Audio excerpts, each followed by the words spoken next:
Muy buenas noches con todos. Mi nombre es Karen Regina Castillo Sánchez y represento a una firma muy importante de abogados en la cual yo voy a ser la encargada de poderles informar sobre un caso de corrupción en el Perú. En este momento les voy a explicar sobre los cuellos blancos del puerto. Como introducción, la corrupción en el Perú es uno de los mayores problemas que afecta al Estado. Debilita la confianza ciudadana, debilita la legitimidad de las instituciones y perjudica el desarrollo social y económico. El caso de los cuellos blancos del puerto reveló una red de tráfico de influencias y favores ilícitos dentro del sistema de justicia. ¿Cuál es el objetivo? Analizar los hechos, los actores implicados y las consecuencias institucionales, destacando la urgencia de fortalecer la transparencia y la justicia. Contexto de la organización. El 7 de julio del 2018, el IDL Reporteros y el programa Panorama difundieron audios que revelaron una red de corrupción y tráfico de influencias dentro del sistema judicial peruano. Los implicados principalmente fueron César Inostroza Pariachi, que en ese momento era juez supremo, Walter Ríos Montalvo, expresidente de la Corte del Callao, los ex consejeros del Consejo Nacional de la Magistratura, Iván Noguera y Julio Gutiérrez. Las prácticas que incluían dentro de esta red de corrupción era la manipulación en nombramientos y ratificaciones de jueces, intercambio de beneficios a cambio de influencias, favores judiciales, entre otros delitos. Asimismo, la Procuraduría identificó a 334 magistrados involucrados, de los cuales más de 70 están directamente vinculados al caso. Sobre el análisis de este caso, los cuellos blancos del puerto, el cual fue revelado en 2018, se convirtió en un ejemplo paradigmático de corrupción institucional en el Perú. Según Guillén Hernández 2019, no se trató de hechos aislados, sino de una red organizada que, que se infiltró en el Consejo Nacional de la Magistratura, al Poder Judicial y al Ministerio Público. Ahora, sobre las leyes injustas y su obediencia en Sócrates.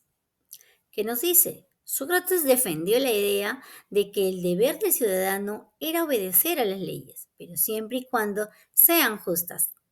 En el caso de la corrupción de los cuellos blancos del puerto, la corrupción institucionalizada reflejaba una violación profunda de las leyes y una falta de respeto a los principios de la justicia. Estos funcionarios no solo ignoraban las leyes del Estado, sino también los principios morales subyacentes, dañando el tejido social y el bien común. Sobre la democracia como política corrupta y el buen gobernante a partir de la teoría de las ideas de Platón. Platón advertía que la democracia podía ser manipulada por intereses particulares, porque veía, porque se veía como un sistema, porque lo veía como un sistema vulnerable a la corrupción. Sobre la democracia como política corrupta y el buen gobernante a partir de la teoría de las ideas de Platón. Platón advertía que la democracia podía ser manipulada por intereses particulares, por lo que lo veía como un sistema vulnerable a la corrupción. El caso refleja cómo intereses privados dentro del Estado dañaron el bien común. La corrupción en el Consejo Nacional de la Magistratura mostró cómo intereses privados prevalecieron sobre el bien común.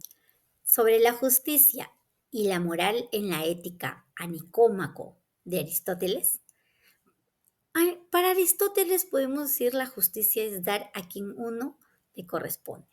Los cuellos blancos actuaron en contra de la equidad y del bien común, usando pues las leyes para el beneficio propio. El Estado en el contractualismo social y la corrupción. Hobbes, Locke y Rousseau. Hobbes, Locke y Rousseau veían el Estado como un pacto social.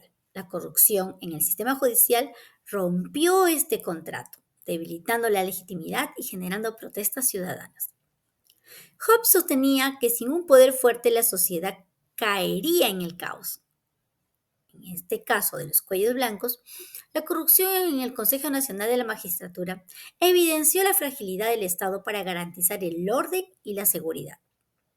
Locke afirmaba que el Estado debe proteger la vida, la libertad y la propiedad.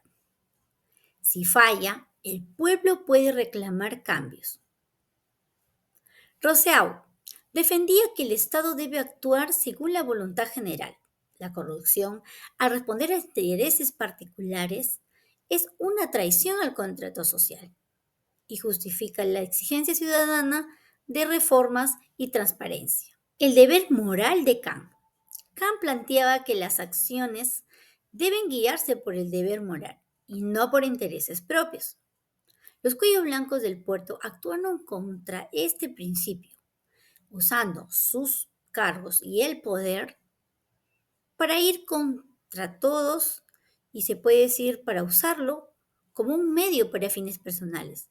Su concepto de imperativo categórico exige que de nuestras acciones puedan convertirse en normas universales. Desde esta perspectiva, debieron guiarse por la justicia, el respeto a la Constitución y el bien común. Al no hacerlo, pusieron en duda la moralidad de sus decisiones y traicionaron los principios éticos que deberían haber regido en los servidores públicos. Conclusiones.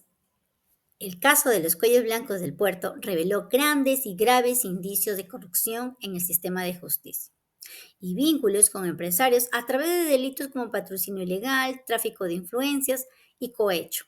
Incluso se investiga la existencia de una organización criminal integrada por ex autoridades judiciales. Ante ello, es clave que la investigación avance con independencia e imparcialidad, sin interferencias políticas. Esta crisis también evidenció la desconexión entre el Congreso y la voluntad popular. También dejó una oportunidad muy grande para fortalecer la transparencia y la integridad del sistema judicial. Propuestas de solución.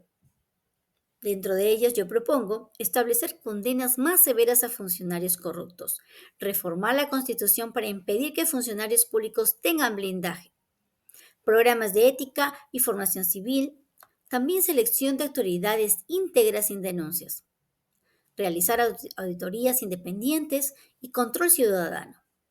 También que haya justicia distributiva inspirada en Aristóteles.